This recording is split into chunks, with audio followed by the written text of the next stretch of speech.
Hey everybody, Dr. Brian Wickstrom here with River City Chiropractic. And in our series all about sciatica, today we're going to be going through some of the do's and don'ts all about sciatica. So let's get this started. So number one, we're talking about the don'ts. Okay, so first and foremost, sitting. So sitting is one of the key risk factors for developing sciatica, especially if you're sitting in very poor posture. And so what that looks like is when people are sitting during the day, what happens is they just natural tendency is to start to slouch. And so when you do that, that actually causes you to start to lose the natural curve that you should have down here in your lower back. And so when you do that, that causes extra pressure on the spine, on the discs. And so it puts you more at risk for developing a bulge or a herniated disc. But also over time, if you're doing that for years and years, that actually is what leads to arthritis and degeneration in your spine too, which are the top causes for sciatica. So when you are sitting, make sure that you're keeping that natural curve in your back. We'll talk about more about what you can do to replace that in just a second. So number two is how you lift, and especially if you're lifting something heavy and twisting at the same time.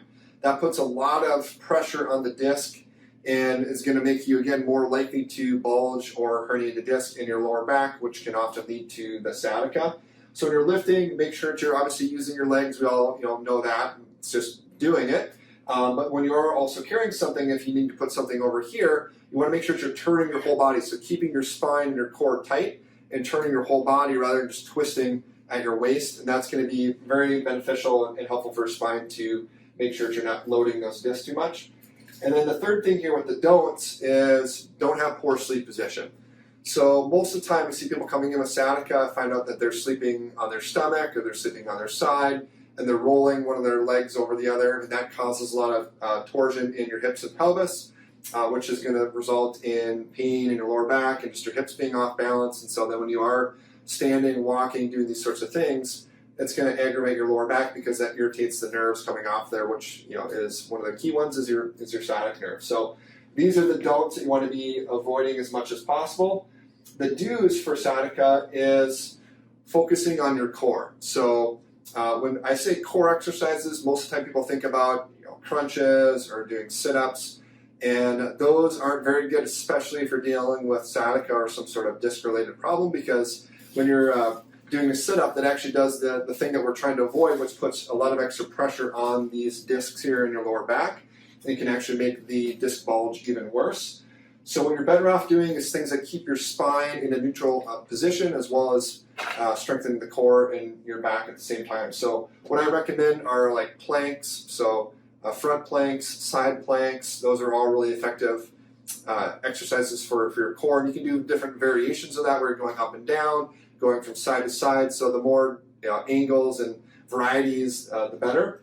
And then another one is the bird dog. So this is an exercise that you can do. There's, again, more advanced versions of this, but it keeps your spine in a neutral position, really works on strengthening your glutes, your core, your back. And so those are all exercises. You can look up videos on how to do those on YouTube or something.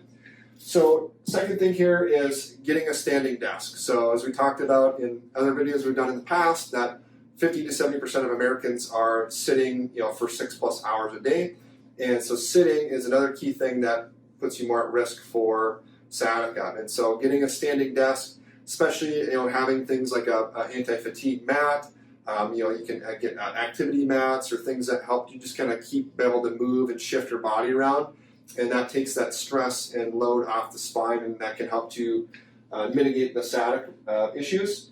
And the third thing is seeing a chiropractor. And so one of the things we help people with all the time is sciatica, because in many cases the sciatic problems or the nerve is irritated because of misalignments in your spine. So we call those subluxations.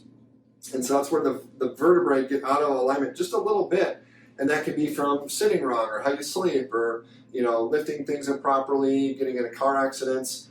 That can cause the spine to get out of alignment, and that can result in sciatica. So that's why chiropractic is so beneficial for people that are dealing with that, because we find these subluxations and we help people correct those. It's how your body can start to heal itself from inside out without drugs, without surgery.